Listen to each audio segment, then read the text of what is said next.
నిర్లక్ష్యాన్ని సహించం. కలెక్టర్ల సమావేశంలో ముఖ్యమంత్రి రేవంత్ రెడ్డి 5 దశల్లో 99 రోజుల యాక్షన్ ప్లాన్. ఈ నెల 6 నుంచి జూన్ 12 వరకు ప్రజాపాలన ప్రగతి ప్రణాళిక.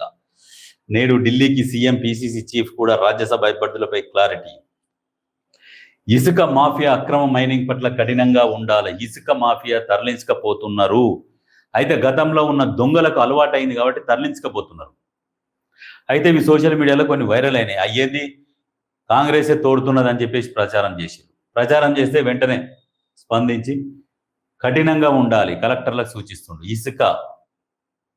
ఇసుక తరలించకపోతే, అక్రమంగా తరలించకపోతే ఖచ్చితంగా కఠినమైన చర్యలు ఉంటాయని చెప్పేసి చెప్తున్నారు. చర్యలు తీసుకోవాలని చెప్తున్నాడు కలెక్టర్కు. అయితే లేకపోతే కలెక్టర్ అండ్ ఎస్పీని అక్కడికక్కడే సస్పెండ్ చేస్తాం. ఇది ప్రజాప్రభుత్వం మిమ్మల్ని నిశితంగా గమనిస్తుంది. మంచి పనులు చేస్తే అభినందిస్తుంది, తప్పుగా వ్యవహరిస్తే శిక్షిస్తుంది. వార్షిక రిపోర్ట్ ఆధారంగా పనితీరు తెలుసుకుంటాం. జూన్లో మరోసారి సమావేశం నిర్వహిస్తాం. రిపోర్టు తెలుసుకోవాలి, పని చేయకుంటే శిక్షించాలి, సస్పెండ్ చేయాలి. చేయాల్సిందే. ఒక 10 మందిని సస్పెండ్ చేస్తే భయం అనేది పుట్టుకొస్తుంది. భయం పుట్టుకురావాలంటే 1, 2 చేయాలి. ట్రయల్ చేస్తే పనులు చేస్తారు, చక్కగా చేస్తారు. 5 దశల్లో 99 రోజుల యాక్షన్ ప్లాన్ అంటే ఏం? ప్రభుత్వం ఈ 2.5 సంవత్సరాల కాలంలో ఏం చేసింది, ఏమేం పథకాలు ఇచ్చింది ప్రజలకు, ఇంకా ఏమి ఇవ్వలేదు, అక్కడ ఏం సమస్యలు ఉన్నాయి, ఇవన్నీ తెలుసుకొని ఎక్కడెక్కడైతే రిపోర్ట్ కొంచెం నెగిటివ్గా ఏదైనా వస్తే ఆ జిల్లాలకు పర్యటించి అక్కడ ఏమేమి ఉన్నాయి అన్ని తక్షణమే చేసే విధంగా ఒక యాక్షన్ ప్లాన్ మొదలు పెడుతున్నారు. అదృష్టం ఎవరికి? రాజ్యసభ సీటు కోసం 16 మందిలో ఫిల్టర్. రెడ్డి ఎస్సీ సామాజిక వర్గం నుంచి ఇచ్చే ఛాన్స్. కీలక నేతలంతా గట్టి ప్రయత్నాలు. రెడ్డి సామాజిక వర్గం నుంచి వంశీ చంద్రెడ్డి, వేం నరేందర్ ప్రయత్నాలు. ఎస్సీ నుంచి సంపత్ కుమార్, దొమ్మటి సాంబయ్య. బీసీ నుంచి డాక్టర్ వినయ్ కుమార్, విహెచ్ మధు యాజ్కి రాజ్యసభ సీటుపై నేడు వీడనున్న సస్పెన్స్. కాంగ్రెస్ పార్టీకి కష్టంగా మారిన ఎంపిక.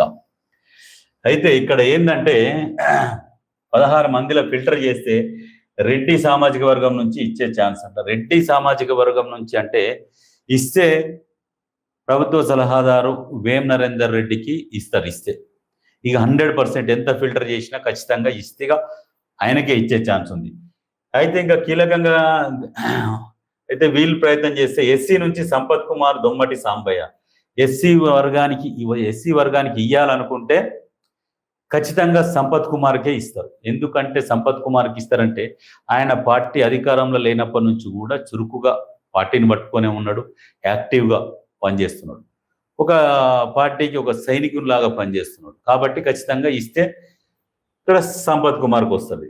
బీసీ నుంచి డాక్టర్ వినయ్ కుమార్, విహెచ్ మధు యాజ్కి. ఈ ముగ్గురిట్లో ఎవరికి ఇస్తారు అంటే మేజర్గా అవకాశం ఎవరికి ఉన్నదంటే మధు యాజ్కి ఉన్నది. మధు యాజ్కి గతంలో పీసీసీ వస్తుందని కొంచెం భంగపడ్డాడు, రాలేదు, కొంచెం అలిగిండు కొద్ది రోజులు. కాబట్టి ఖచ్చితంగా ఒకవేళ బీసీలో గనక ఇస్తే మధు యాజ్కి ఇస్తారు. అంతే. ఈ రాజ్యసభ సీటుపై నేడు వీడనున్న సస్పెన్స్. ఇక ఎవరినొవరిని ఫైనల్ చేస్తారు. చేస్తే నేను అనుకుంటున్న ప్రకారం అయితే వేం నరేందర్ రెడ్డి, సంపత్ కుమార్, వేం నరేందర్, సంపత్ కుమార్, ఈ ఇద్దరిట్లో ఎవరికి అనేది తేలుతుంది.